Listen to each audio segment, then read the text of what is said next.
네, 안녕하세요. 저는 열매국어학원에서 동북고 국어를 담당하고 있는 사승훈입니다. 네, 동북고 1학년 1학기 중간고사 시험이 지금 끝난 지 어느덧 2, 3주가 지나가고 있고, 이제 많은 학생들이 수련회를 갔다 온 뒤에는 이제 5월 말부터 이제 1학기 기말고사를 대비해야 됩니다. 동북고 1학년 1학기 기말고사의 경우 6월 28일부터 시작하는 걸로 예상되고 있으며, 그 시험 대비를 위해서는 약 한 달 정도는 내신 대비에만 시간을 좀 더 할애해야 되고요. 많은 학생들이 지금 처음으로 고등학교 들어와서 시험을 보고, 시험을 잘 본 친구도 당연히 있을 테고, 혹시나 잘 못 본 친구들도 많을 텐데, 잘 본 친구들은 그러면 이제 앞으로 1학기 기말고사에서는 내가 또 어떻게 공부를 해야 되는지, 그러니까 내가 1학기 중간고사 때 공부했던 방법을 그대로 1학기 기말고사에도 해도 되는지, 혹은 조금 1학기 중간고사에는 내가 이런 점이 미흡했던 것 같은데 그 점은 어떻게 보충해야 되는지에 대해서도 지금 당장 고민하셔야 되고요. 그 다음에 시험을 못 본 친구들 같은 경우에는 이제 1학기 기말고사를 위해서라는 어떻게 해야 성적 향상을 노릴 수 있는지에 대해서 고민을 하시고 그거에 대해서 대비를 하셔야 되기 때문에, 그래서 조금 그 대비를 위해서 좀 학생들이 그 대비를 혼자 하기는 좀 어렵다 보니까 그 대비를 위해서 저희 열매국어 학원에서 동북고 국어시험은 어떻게 출제되고 또 1학기 기말고사에는 어떻게 대비를 해야 되는지 간략하게 설명드리도록 하겠습니다. 근데 앞으로 아무래도 조금 영상으로 수업 이렇게 설명회를 진행하다 보니까 조금 내용이 부족하거나 좀 궁금하신 점을 직접 바로 물어보시기 어려운 경우가 많을 텐데, 혹시나 영상 보시고 조금 동북고 국어에 대해서 더 궁금하신 점 있으시거나 조금 이제 상담을 받고 싶으신 분들은 언제든지 저희 열매국어 학원으로 연락 주시면 제가 바로 상담 도와드리도록 하겠습니다. 네, 일단 순서는 동북고 국어의 경향과 특징을 말씀드릴 거고요. 그다음에 이번 1학기 중간고사에 나왔던 주요 문항들을 같이 분석을 해볼 테고, 그다음에 이번 1학기 중간고사 총평에 대해서 말씀드리고요. 그다음에 저희 열매국어 학원에서는 어떻게 중간고사를 대비했고, 그다음에 어떻게 동북고 국어 시험을 지금 대비하고 공부하고 있는지에 대해서 말씀을 드리고, 그 다음에 이제 앞으로의 1학기 기말고사는 어떻게 대비하는지에 대해서도 말씀드리도록 하겠습니다. 네, 일단 이번 동북고 1학년 1학기 중간고사의 경우에는 시험 범위 같은 경우에는 교과서에서 65%가 출제되었었고요. 나머지 35%는 교과서 외 지문인 학력평가에서 시험에 출제됐습니다. 네, 이번에 원래 동북고 같은 경우에는 3월 학력평가, 교육처 학력평가를 학교에서 보는 대신에 이거를 1학기 중간고사에 출제하는 경우는 정말 드물었었는데, 조금 이번에 정말 근 3, 4년 동안에 처음으로 1학기 중간고사에 학력평가가 출제가 되었었고요. 아무래도 처음으로 학력평가가 출제된 만큼 어떻게 출제될지 감이 조금 잡기 어려운 분들이 많았을 텐데, 그래도 그거에 대해서 잘 대비하신 분들이 아마 이번에 시험을 조금 더 잘 보셨을 거고요. 아마 학력평가가 이번에 시험 범위에 추가되면서 난이도 같은 경우에는 조금 쉽게 나왔습니다. 난이도는 그렇게 크게 어렵지 않았고, 왜냐하면 지금 1등급 컷 라인이 거의 90점대 이상을 다 높아하고 있고요. 거의 이제 100점도 많고, 그 다음에 서술형 문제도 그렇게 크게 어렵지 않았기 때문에 100점 아니면 90점 중후반 친구들이 보통 1등급을 가져갔었고, 2등급 라인도 거의 90점대 초반에서 80점대 후반인 친구들이 2등급 라인을 가져갔기 때문에 이번에 조금 난이도가 쉬운 편이 있었고요. 총 21문제, 객관식 21문제였는데 총 80점의 배점이었고, 서술형은 3문제가 출제됐는데 약 20점이었습니다. 원래 동북고 국어 시험에서 서술형 문제가 조금 조건도 까다롭고 채점 기준도 까다로운 걸로 유명한데, 이번 1학기 중간고사 같은 경우에는 아무래도 이 학력평가가 시험 범위에 추가되어서 그런지 이 서술형 문제에서는 난이도와 그 다음에 조건 역시 조금 쉬운 편이었고요. 채점 기준 역시 그렇게 크게 어렵지 않았고, 무엇보다 뒤에서 한번 더 자세히 설명드릴 텐데, 서술형 문제가 좀 문장 형식으로 쭉 서술하는 게 아니라 좀 단답 형식으로 쓰는 게 많았었기 때문에 학생들이 시험을 보면서 그렇게 크게 서술형 문제에서는 어려운 건 없었을 거라 생각하고요. 아무래도 이번에 첫 시험이기도 하고 학생들이 저희 반 애들도 그렇고 얘기를 들어보니까 서술형 문제가 중간에 들어오면서 그 중간에 있는 문제 때문에 좀 객관식에서 답을 밀려 쓴 친구들이 꽤 있었다 하더라고요. 그래서 그 친구들 같은 경우에는 좀 실수로 틀린 경우가 많았지 어려워서 틀린 건 없었습니다. 그래서 난이도는 조금 쉬운 편이었고요. 처음으로 서울시 교육청 3월 9일 학력평가가 출제되었었고, 보통 학력평가가 시험 범위에 출제가 된다면 화자 혹은 문법, 문학, 독서 딱 어느 파트를 조금 찝어서 좀 학생들이 조금 공부하기에 수월할 수 있도록 좀 그렇게 학교에서 찝어주는 게 있는데, 이번에 동국고 같은 경우에는 그렇지 않고 학교 선생님들이 1번부터 45번 다 시험 범위이다 했었고, 그다음 별도로 학교에서 학력평가에 대한 언급은 없었고, 그냥 학교 교육청에서 나눠준 해설지 보면서 공부해라 라는 식으로 얘기만 했다 해서 아무래도 많은 학생들이 이 학력평가에서 많은 어려움을 겪었을 겁니다. 근데 학생들이 생각했던 것보다는 시험 문제가 그렇게 크게 어렵지 않았었기 때문에 좀 학생들이 막상 보고 풀만한데? 라고 생각 들지 않았을까 라고 생각할 수 있고요. 네, 근데 서술형 문제는 모두 다 교과서에서만 시험 범위에 출제되었었습니다. 네, 다행히도 학력평가에서는 서술형 문제는 출제되지 않았었고요. 네, 다 교과서에 있는 시험 범위에서만 시험이 출제되었다라는 거. 네, 그 다음에 동국고 국어시험 특징 같은 경우에는 출제 경향 같은 경우에는 단순 암기에서 푸는 내신형 문제보다는 좀 추론력과 기본 개념을 요구하는 수능형 문제가 출제됩니다.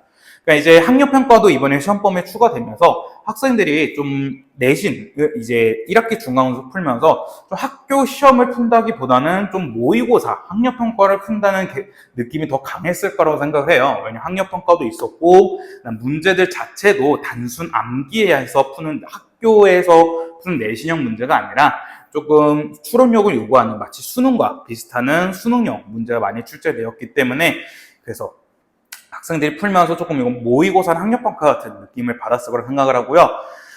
대신에 서술형 문제는 작년에는 조금 문장 형식으로 서술하는 게 정말 많았습니다.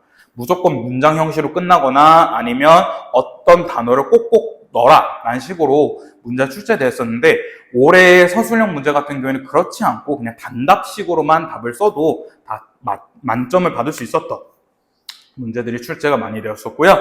그다음 교과서랑 학력평가가 따로따로 시험에 나온 게 아니라 교과서 시험 범위와 학력평가 시험 범위를 같이 융합해서 나오는 융합형 시험 문제가 출제되었었고, 그다음에 독서 지문 맨 마지막 경제 지문이 하나 나왔었는데, 경제 지문 같은 경우에는 지문 내용도 똑같았고 문제도 그냥 거의 선지만 조금씩 달라지는 수준이었기 때문에 독서 지문은 좀 학생들이 독서 지문 한 번이라도 해설 강의에 들었거나 아니 한 번이라도 자기 혼자 스스로 꼼꼼히 풀고 오답까지 했으면 충분히 다 만점을 받았을 거라고 예상됩니다. 네, 그래서 주요 문항을 먼저 말씀드리면 객관식 1번 문제였습니다. 1번 문제 같은 경우에는 황진이의 시조와 김광섭의 저녁에 있는 교과서 시험 범위와 그다음에 학력평가에 있었던 손택수의 반물능품과 같이 연계되어서 융합했던 문제였고요.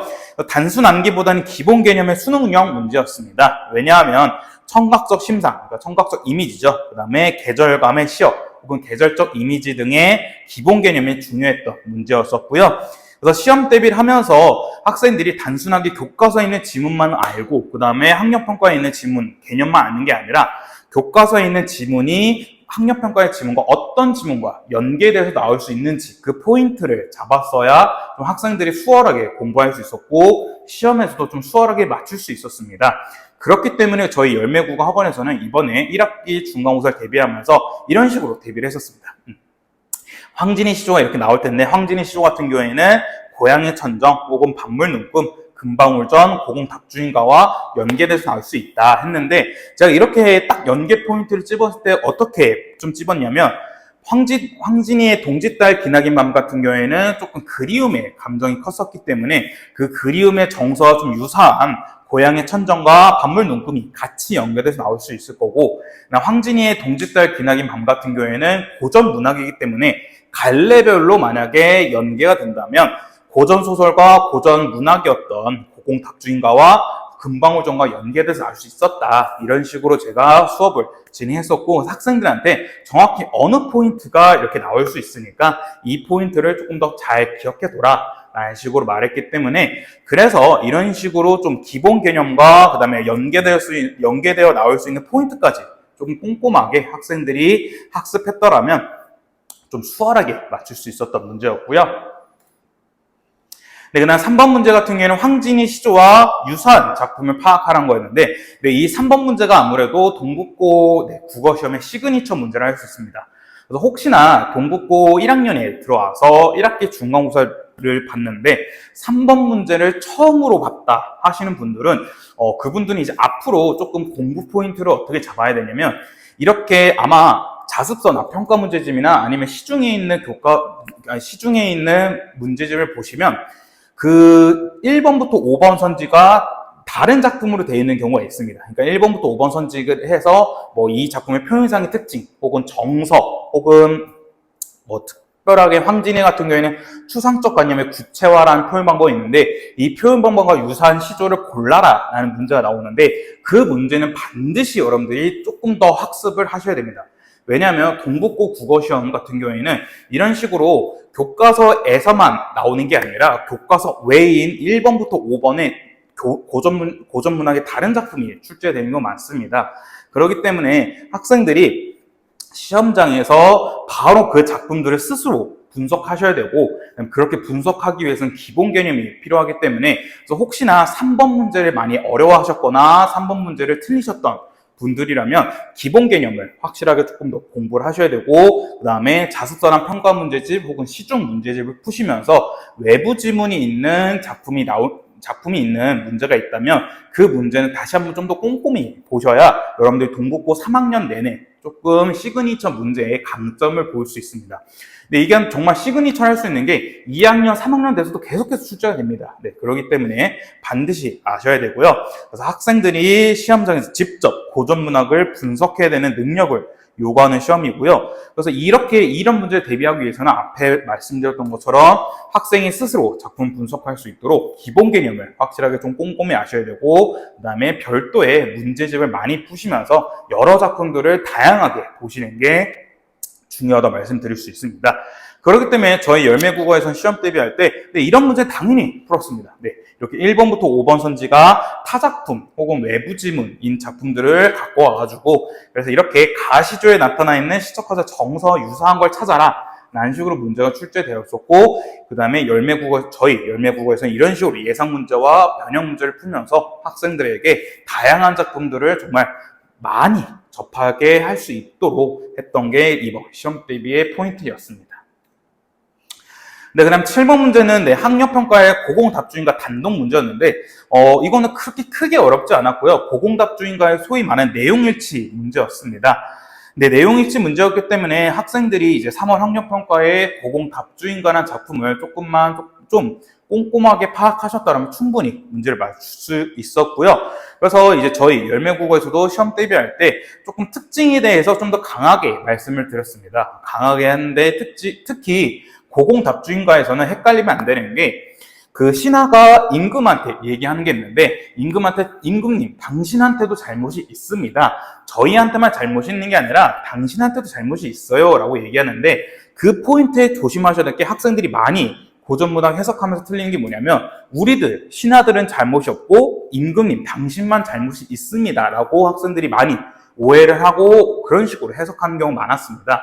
그래서 이제 저희 시험 대비할 때도 다시 한번 좀 학생들이 헷갈리지 않도록 그 포인트, 학생들이 헷갈릴 수 있는 포인트를 찝어서 얘기를 했는데, 상전님, 임금에게도 잘못이 있고 우리 신하들한테는 물을 필요도 없이 당연하게도 잘못이 있다 라고 말했다. 이거는 꼭 기억해놔라 라는 식으로 학생들한테 다시 한번 강조를 했었고, 그래서 학생들이 아마 이 고공답주인과 같은 건 좀 쉽게 풀 수 있었다라는 점 말씀드리고 싶습니다.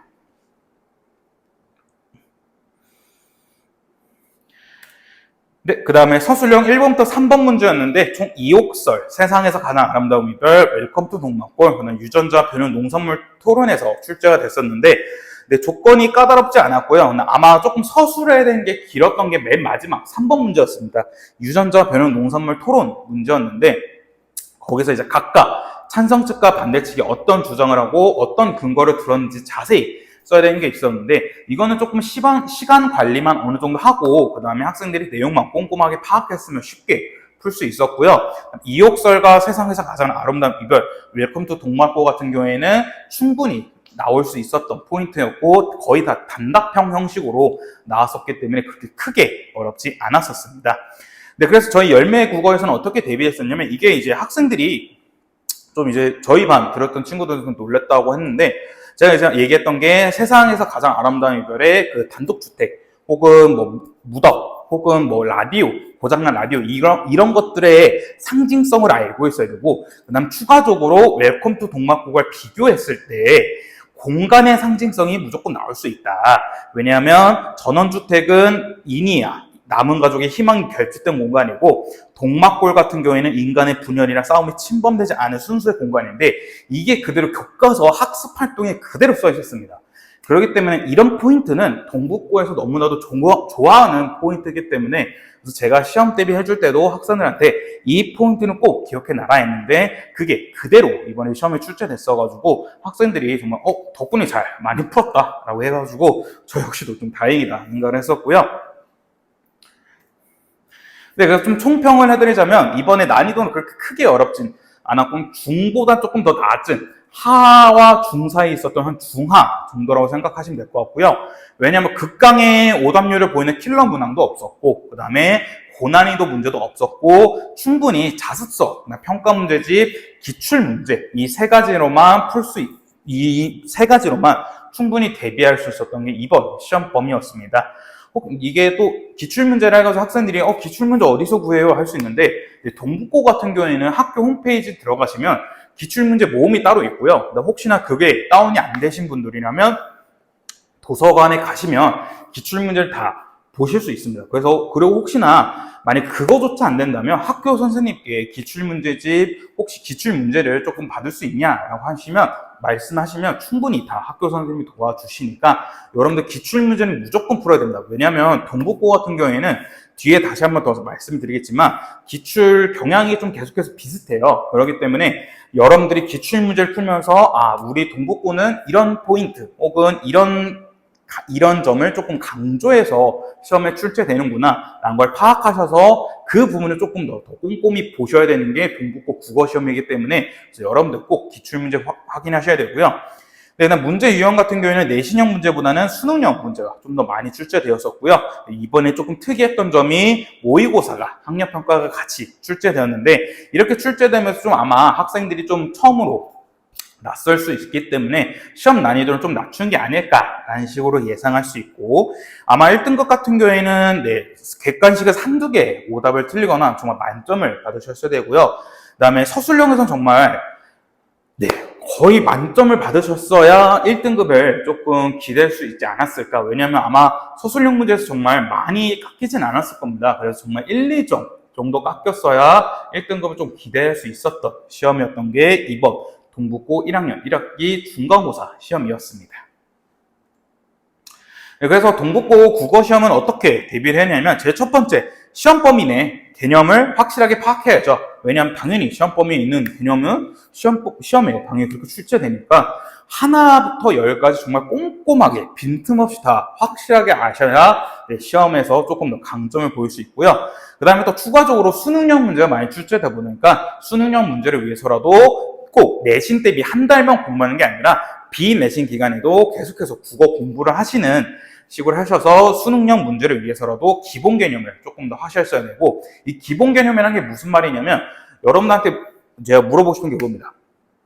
시상 전개 방식에서 선경우정과 수미상 간의 시상 전개 방식의 각각의 정의와 각각의 효과가 무엇인지, 이게 기본 개념입니다. 이거를 여러분들 제 말을 듣자마자 선경우정, 수미상가 이거는 줄줄줄 이렇게 나왔어야 되고, 직유법과 은유법의 차이는 무엇인지, 화류법은 무엇인지, 대유법은 무엇인지, 공감각적 이미지는 무엇인지 제가 물어보면 여러분들 술술술술술술술 나와야 하는 게 바로 이 기본 개념입니다.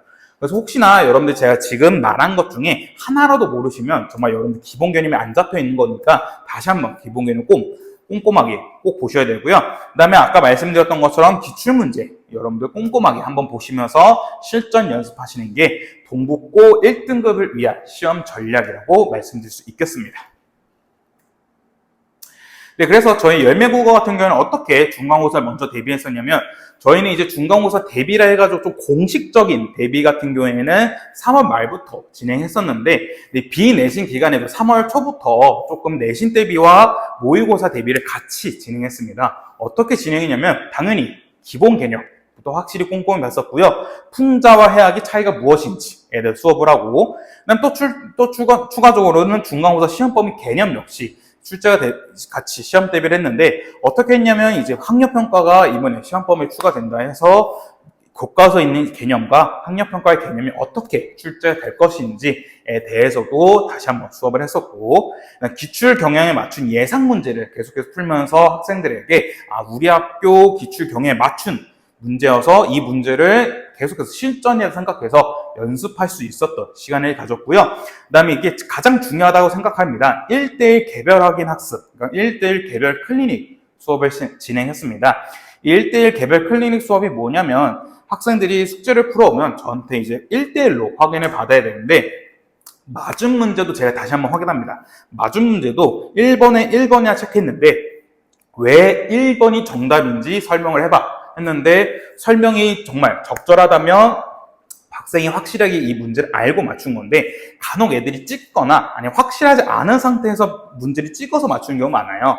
그렇기 때문에 이 1번의 근거가 만약에 틀렸더라면 그때는 다시 한번 근거를 조금 피드백 주고 그 다음 다시 한번 1번에 대해 설명을 해주고요.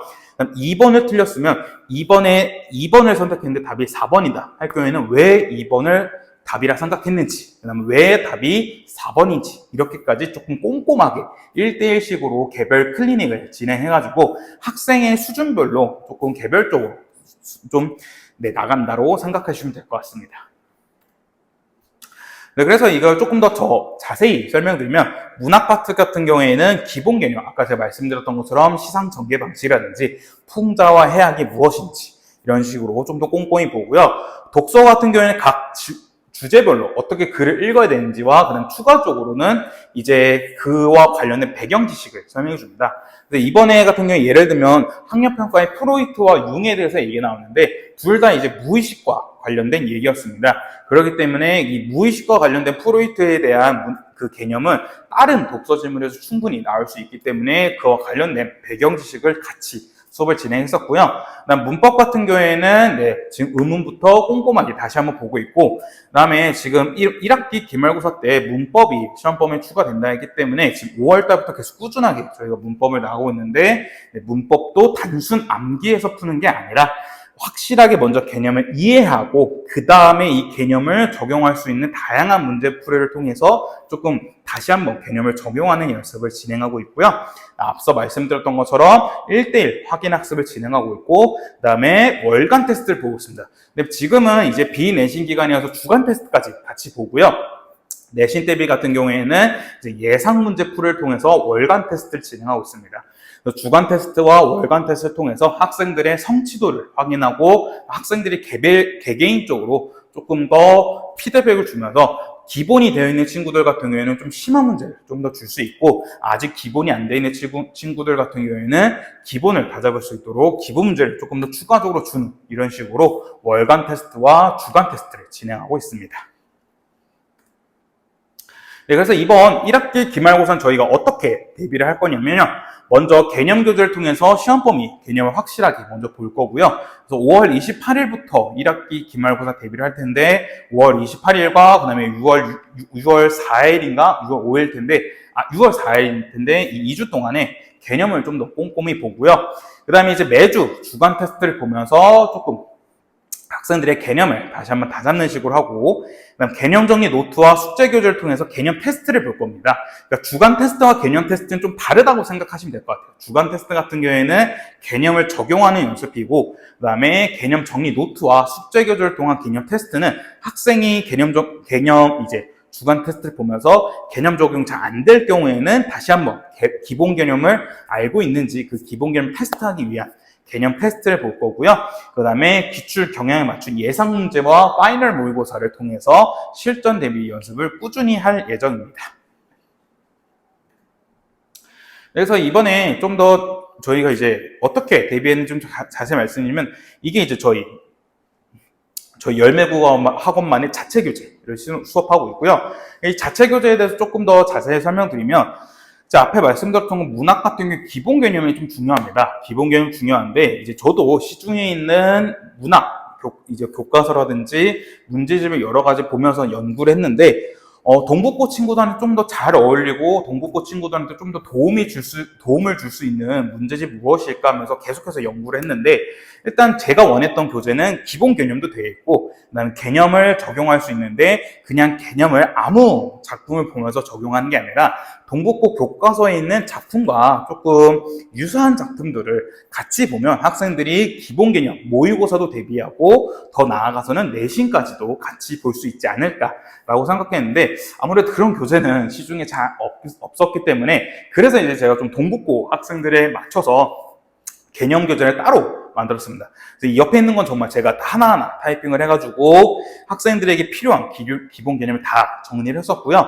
옆에 같은 경우에는 이육사의 절정이라는 작품이 있는데, 이육사의 절정이라는 작품은 동북고 1학년 교과서 9단원에 있는 작품입니다. 그래서 학생들이 먼저 한번 교과서에 있는 작품들을 볼 수 있고, 그 다음에 자기가 배운 기본 개념을 교과서에 있는 작품들로 한번 연습을 하다 보니까 학생들은 모의고사뿐만 아니라 내신까지 계속 꾸준하게 대비할 수 있도록 하는 게 저희 열매국어학원의 자체 교재이고요.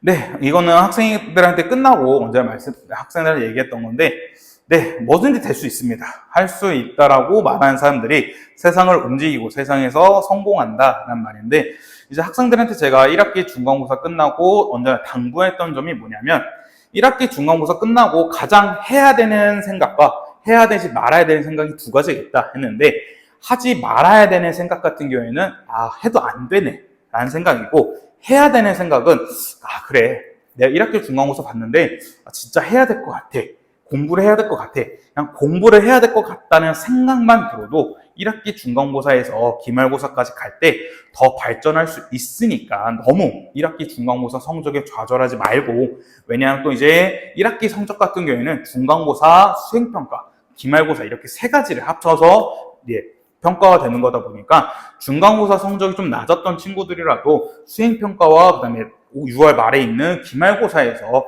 충분히 더 발전하면 등급이 하나에서 2개 정도는 충분히 오를 수 있기 때문에 학생들한테 지금 당장 포기하면 절대 안 된다고 말을 했고요.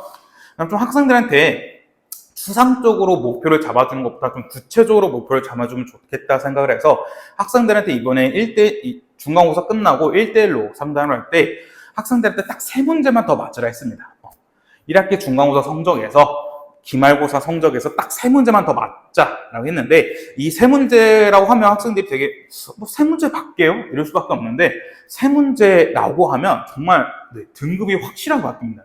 왜냐면 동북고 같은 경우에는 한 문제당 거의 3.5점에서 높은 거는 거의 4.5점 가까이 되는데, 정말 이제 맥시멈 5점이라 한다면 5점짜리를 3개 더 맞추면 15점이 오릅니다. 그래서 70점이었던 친구들은 85점까지 오를 수 있는 게 바로 이 3문제의 힘이기 때문에 학생들한테 더도 말고 덜도 말고 딱 3문제만 더 맞춰서 기말고사에는 3문제 더 맞추고, 그래서 만약에 70점이었던 친구들은 기말고사 때 85점이 되고, 그 다음에 85점이었던 친구들은 2학기 중간고사는 100점이 되고, 그 다음에 2학기 중간고사 100점이었던 친구들은 그대로 그 점수를 가져가서 2학기 기말고사 때도 100점을 맞는 식으로 하면 성적이 이렇게 상승곡선을 오르기 때문에, 상승곡선은 한번 꺾이지 않는 이상 계속해서 꾸준히 올라갈 수 있다.